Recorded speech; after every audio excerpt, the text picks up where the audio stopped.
Good morning, everybody. Happy Sunday. Coming to you with another QRA Live. I'm Jimmy Yin, your host, aka the AcuSensei. And so every Sunday, 8 a.m. Central Standard Time, I do this QRA Live, which is quick restorative acupressure. Because we get a lot of comments asking, hey, what do I do for this? What can I do for this? Show me a QRA for this. And so that's why I started doing this QRA live. So I can help you directly answer your questions. Thank you for following me. If you're not subscribed, please subscribe to our channel. Um, as you are jumping in onto our channel, make sure you type into the chat. I've got my live chat going. Type into the chat, what is it that you need help with? What is it that you want me to show you a QRA, a quick restorative acupressure that can help? I'll explain also why it works. I'll explain what else you need to do because it's not QRA in itself. I'm going to be transparent with you. That's one of our core values, transparency. QRA does not solve everything. It is a maintenance. It is to help you maintain. It is not a permanent fix. You need to combine many other things. There is never just one thing you need to do. There's always multiple things. But as you join in, type in. The first person who types in what they need help with is what I'm going to go over. So as I wait for people to type into the chat, I need to give you my disclaimer. I am not a medical doctor. I'm not a physician. I am not trained in prescribing medications. I'm not trained in doing surgery. So I will not comment on those things. I will, everything that I'm teaching you, sharing with you here, legally, I'm required to share, to say, hey, you need to check with your physician before you try anything. You try any of these tidbits, right? Even though um, it is in my training, but still, my suggestions, legally, I have to say, you have to talk to your physician. Do I believe that? Not necessarily. Okay, so you jump in early. I'm going to jump in early with you as well. So Francis, good morning. Already jumping in. Hypothyroidism. So this is a lot. There is an increase in hypothyroidism. It's an underactive, so your thyroid is not producing enough. Underactive. Hyperthyroid is complex. It's because most people think it's just your thyroid. I will show you the thyroid QRA, but it's beyond your thyroid. It's not just your thyroid. You have to look at your adrenal glands. You have to look at your pituitary gland. You have to look at your liver. Those, I would say, if you in conventional medicine or even functional medicine. Functional medicine, I still categorize, it's still conventional medicine um, because the process of looking at it is a little better, but it's still similar. So the information out there is you look at your thyroid, you look at your adrenal glands, you look at your pituitary. For females, you look at your ovaries, uterus, especially if you still have your menstrual period. But if you're over, you're already past menopause, you're right in menopause, then they don't look at your ovaries and your uterus, right? But here's what I'm also going to tell you. You need to look at every other organ. Every other organ affects your thyroid. This is in Chinese medicine. That's what I'm trained in, traditional Chinese medicine. Um, and the reason why, if the current knowledge is, oh, I look at my adrenal glands, I look at my even liver, right? Why is the hypothyroid problem still going up? Because they're still not addressing the root cause. The root cause of hypothyroid is different for everybody. Are there similarities? Absolutely, but it's different from everybody. You need to seek someone who knows how to uh, how to identify the root cause. Okay? Yes, Francis, sugar stresses the adrenals, but not just sugar. There's three main stresses. Sugar is just one of them. Is it a big culprit here in the US? Absolutely. It is one of the big ones, but it is not the only ones. There's three main stresses: physical, chemical, emotional.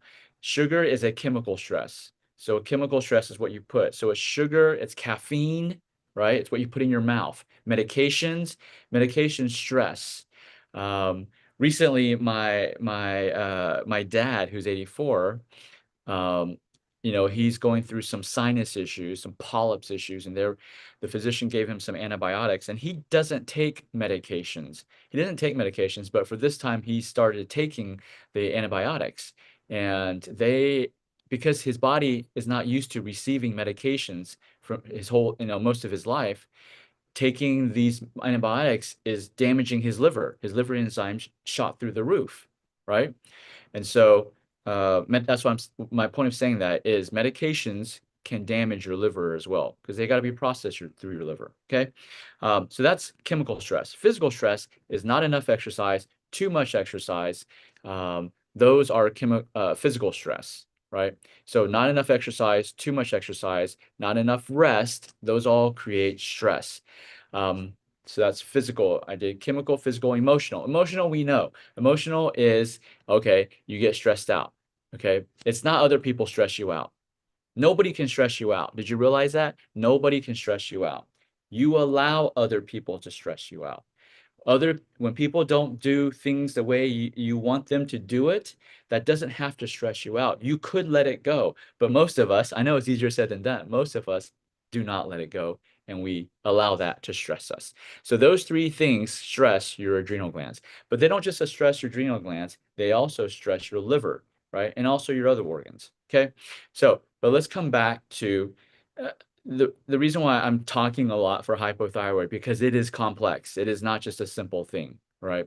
And so if we have more time, Francis, I can go in more detail. But let me first show you a QRA, quick restorative acupressure. This is not acupressure. Let me distinguish. Acupressure is acupuncture points. Acupuncturists, they learn points to put the needles and you push on that point. This is not, QRA is not that. This is not set points. QRA is not set points. It is areas, okay? Any point, any part of your body can be a point. Anywhere I'm pushing right here on my finger can be a point, okay?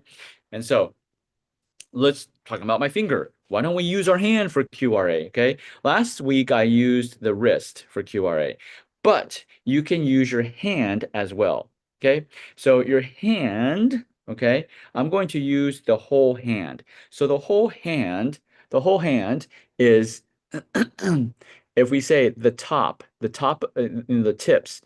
of the finger are kind of like the top of the head, right?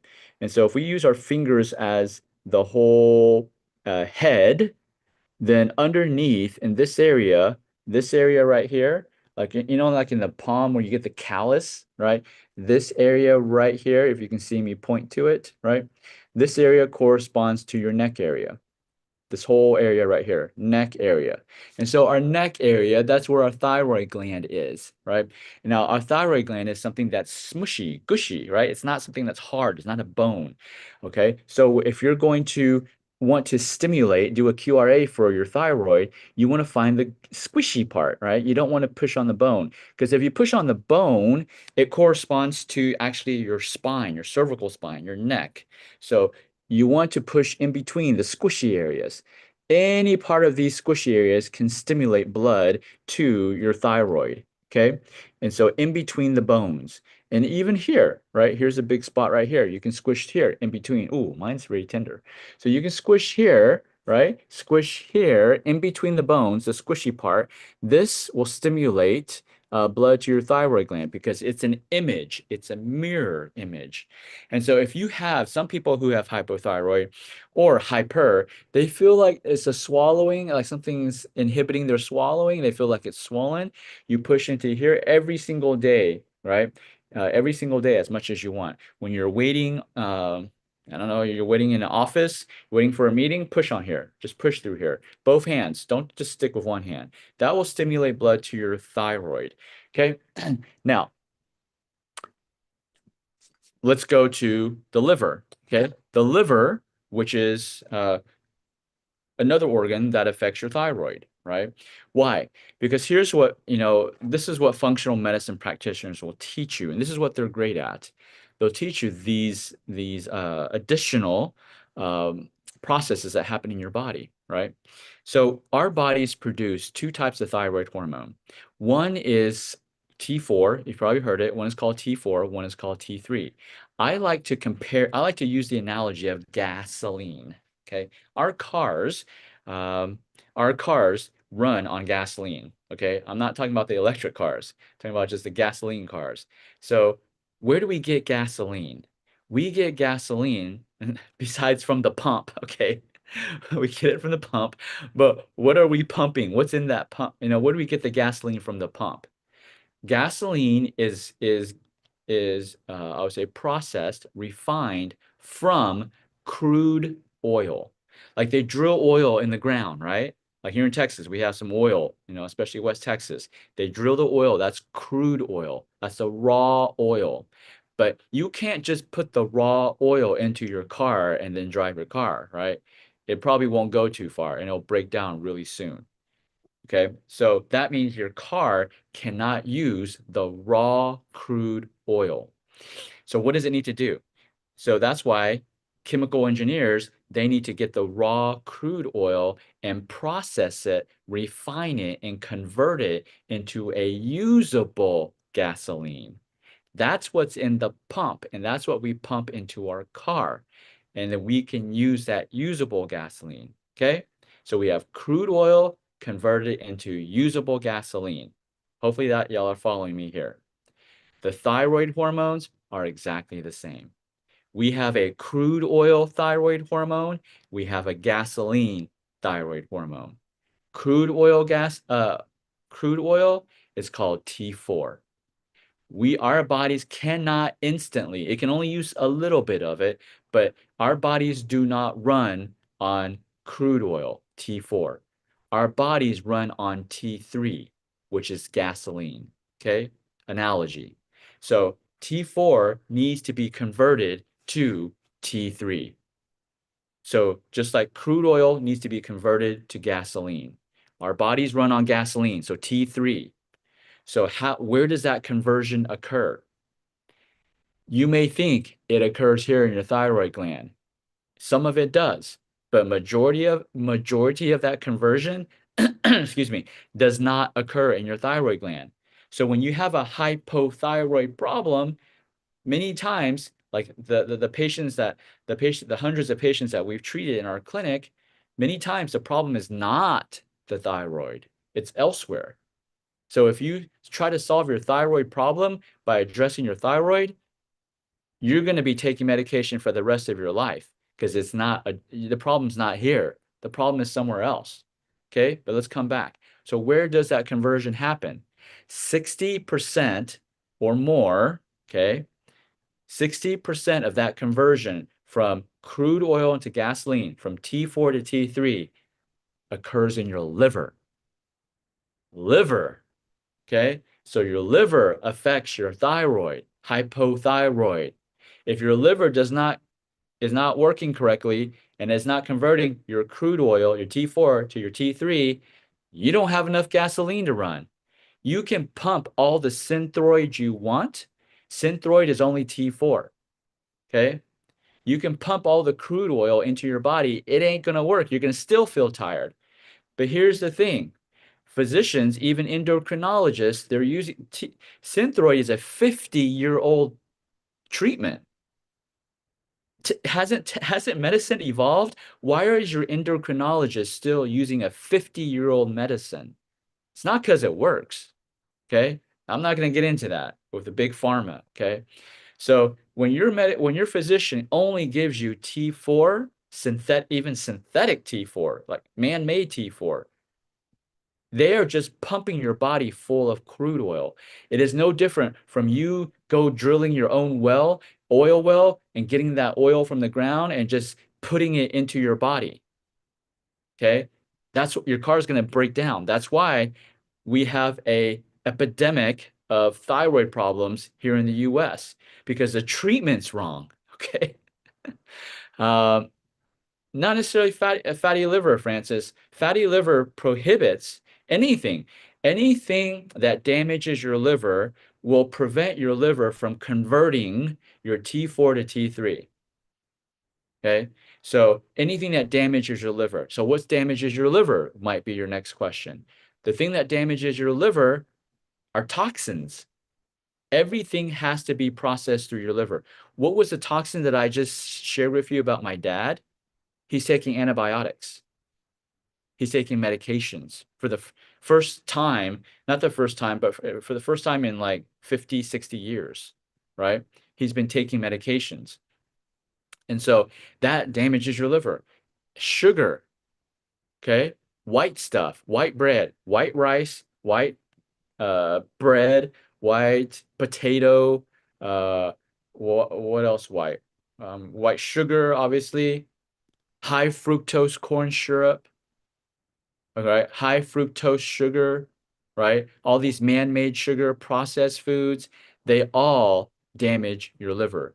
So this is why, if you have thyroid problems, you want to eat a clean diet. And it may take you a year to feel better. If you just, I mean, it should take you faster if you're eating the right foods, but it may take you long. You have to be consistent. Okay. So that's you got to make sure. Um, so let me just share one more QRA for the liver, and then we'll move on to the next topic. Okay. So QRA for the liver. Where is your liver? The liver, so here's my ribs. Here's my ribs, right? Right in here, okay? So the liver's tucked right in the ribs. So here's my ribs. I'm grabbing my ribs right here. And so it's tucked in. This is my right side. It's tucked in here. So it's the liver is here. Okay. So there is a direct nerve pathway that is connected to the liver on your legs that you can try. Okay. So, so the liver, you want to find the bone, this bone, okay? This is called your tibia. It's pretty wide. It's like this wide, right? This is my bone. I'm just outlining my bone. You can see my bone right here. There's a nerve that's connected along this tibia bone. If you just go run your fingers like this, you'll find it's very tender, right? All of us should have it because your liver is working overtime, especially if you like to eat. I like to eat. So, but I don't eat terribly every day, but I did do it yesterday.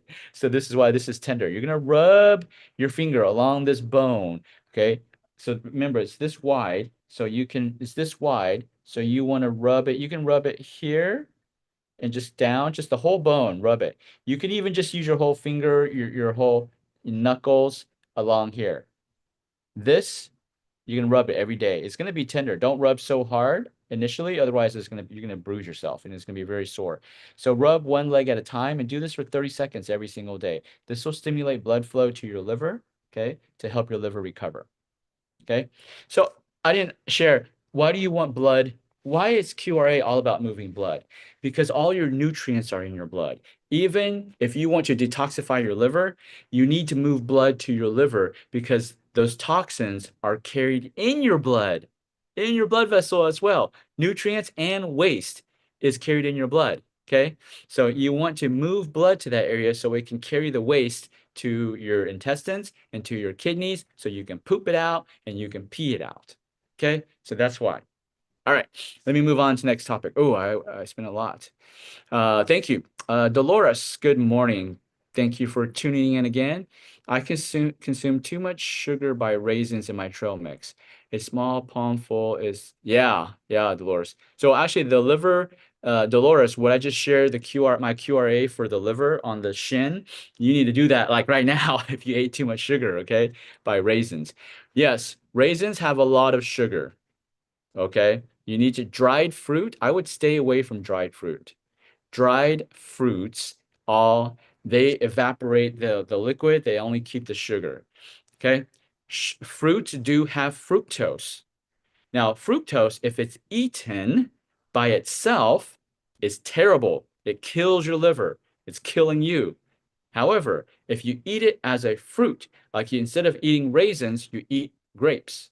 Eating grapes, okay? If you eat grapes, there's fiber in it. Fiber prevents your body from absorbing that fructose too quickly. That's why you have to eat fruits as a whole. Never drink fruit juices. Fruit juice is one of the deadliest foods for your liver. Okay. Rita, good morning. Good to see you again. Good morning. I suffer from occipital headaches once in a while. Okay. So occipital headaches. Occipital headaches are in the back. For those of you that don't know, they are right here. Occipital bone. Okay. They're right here, back here. So there's many ways. So if I use my hand as my head, so my head, right? My whole head. So this is the top of my head. This is the top of my head. This is near my neck. Okay. So remember also what I did yesterday, last week, not yesterday. So this is my wrist is my neck, and this is the top of my head. Where is the occipital? Where is the occipital? It's close to the neck. Occipital bone is close to the neck, right? So if my occipital bone is close to the neck, and this is my wrist is my neck, then my occipital bone is probably around here, right? Around this area of my hand. So next time, Rita, you have a occipital headache, you want to go in here. Now, the occipital bone is a bone. It's hard. So you can press on the bone. Press on the bone. Find the most tender spot. Press on the bone. This is the back side of my hand, okay? So you want to press on the bone. Now, I also, a lot of times, occipital headaches start from the neck. So you want to go into your wrist, okay? You want to go all into your wrist, find that tender spot, and really, when you find that tender spot, so when you're having the occipital headache, find the tender spot and dig in for 30 seconds. Like it has to hurt this hand here, okay? It's got to feel sore.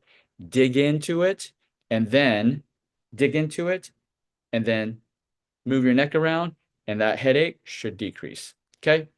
If it doesn't decrease with this, I'm going to give you number 2. Okay. This goes back to the leg because, so this is the inside of my leg. This part, this area, okay, is my eye area. My eye, let's see, my eye and my ear. And guess what? It's the occipital area too. See, my occipital bone is close to this area, to this line. So I'm going to get to my knee, which is the eyeball area, and I'm going to find that shin bone, okay? And I'm going to find, remember, occipital bone, you're going to push on bone, okay? You're going to find the bone. See, mine's really tender right here. And so find the tender spot right here in this on the bone, press on it. This If this one didn't work, this is technique number 2, QRA number 2, and see if that works. Okay. So Rita, if you have a occipital headache right now, please give that a try and let me know. All right. Okay. Let's see. Francis. So like a fatty liver, I sure won't take the meds. Yeah, I'm not against medications. Don't get me wrong. I want to clarify again, I'm not a physician. I can't tell you what to do with medications. I'll just tell you, I'm not against medications. There is a time for medications, but it is not a permanent solution. Medications don't fix anything. Okay. They are not a permanent solution. If they did fix things, then people could just take it and then they could just take it and stop it and their body should self-heal again. Right? When does that ever happen?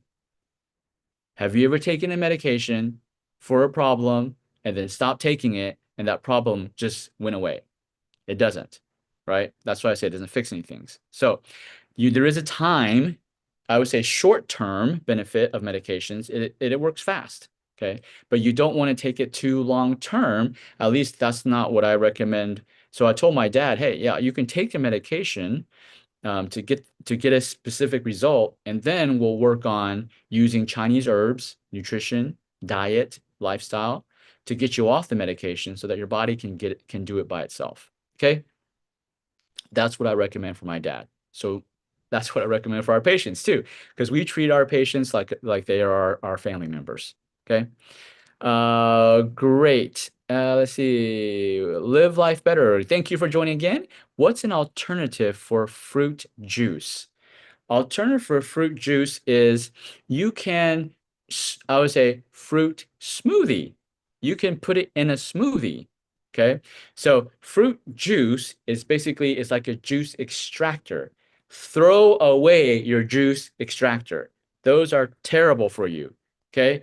They were made famous by Jack LaLanne, fitness guru, but you know, now it's terrible. If you have a juice extractor, throw it away. Now, if you have a blender, you want to replace it with a blender. Blender is you put the whole fruit into it, right? You put the whole fruit into it and blend it with a high power. I have a Vitamix, and I bought my parents a Vitamix too, a high power, so they can blend it. When you blend it, you keep the fiber. That's the key. You keep the fiber of the fruit. Okay? So live life better. Hopefully that helps you. Rita, I had cervical spine surgery. Yeah, you see? So, I've treated thousands. Our clinic has treated thousands of migraines, occipital headaches. I would say 99% of them come from the neck. So, Rita, go into the wrist, okay? Or go into your ankle to help with that. Okay. Last few minutes, guys, and I will need to leave. Thank you for joining. Zachy Vids, thank you for joining. Any acupressure points for supporting the adrenals and insulin resistance? Okay. So, Zachy, you probably joined in a little late. So I don't do acupressure. These are not acupressure. They may look like acupressure, but they're not. They are QRA. They're quick restorative acupressure. It's different from acupressure. So I will show you QRA for supporting the adrenals, insulin resistance. Insulin resistance is a big topic. It's a huge topic, okay? It is not just I press here and it will help my insulin resistance. No, that's not the case.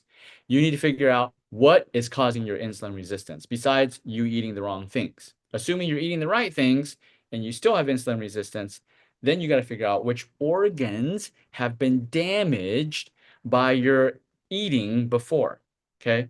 But specifically, you talked about adrenals. So I'm going to talk about adrenals, right? So the adrenals, because they secrete cortisol, and cortisol release causes blood sugar to go up, which does cause insulin resistance to get worse. So your adrenal glands they sit on top of your kidneys. Your kidneys are right here, right here.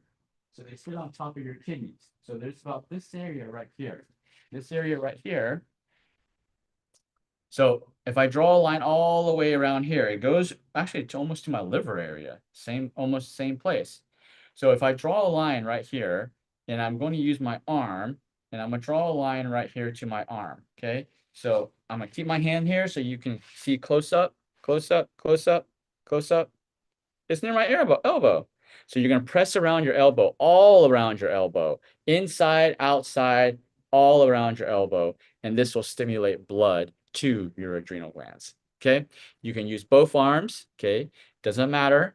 You can choose one arm at a time, 30 seconds every single day. When you're waiting at a bus stop, you're waiting for your order at a restaurant, just press, press, press all around. Okay. All right. Let's see. What about 100% juice in a cattle? If you haven't got access to fresh fruits to mix supplements and powders in, in a bottle. What about, okay, so great question, Live Life Better. So 100% juice in a bottle, like you buy in a grocery store, no. So some of them, this is what they do. They juice extract it. So they put it through a juice extractor. They get the liquid, they get the pulp, and they just dump the pulp back in, right? Don't do that. Okay. That's still make your own smoothie. Okay. Just get a blender, dump it in, and blend it. If you don't get access to fresh fruits, can you mix, basically, I think you're asking, can you mix supplements and powders in? Yes, you can. So they have, like we use designs, designs for health, there's many supplements that have like fruits that they extracted into and into a powder, and you just mix it with water. Yes, you just want to make sure the sugar content, the carbs content is low. The sugar content, you want to make sure they don't add any sugar, right? So no added sugar. I have a greens powder that also has some vegetables and fruits in it, but I also eat fresh fruits. Okay. So nothing can replace fresh fruits. Let me just say that. In society, we are so busy that we don't have time. We have time. We choose not to make time. Let's get that straight first. We all have time because we have time to scroll our phones on social media. We have time watching TV. We have time. So it's just so we can't say we don't have time. We have time to get a piece of fruit, peel it, and eat it. So that's gonna be the best. Okay. So nothing can replace that. The next thing that's a substitute, temporary substitute, can be those powders. Okay. So if you can't eat it, blend it. Step two is make a smoothie. There's many smoothie stores outside. Just tell them don't add sugar into it because they'll add syrup and all this other stuff into it. Just say, hey, just put the fruit in there. And if you want some ice, it's okay. Put some fruit, ice, you're good to go. Okay. So do that. All right. I have sinus pressure issues. Okay. All right, guys. Sorry, I need to leave, but thank you for tuning in. If I didn't get to your question, if I wasn't able to help you, make sure you tune in every Sunday, 8 a.m. Central Standard Time, here on YouTube. Make sure you subscribe. Hit the bell button to get notified when I go live. All right, so you can get in. Okay, guys. Thank you once again, and I'll see you next week.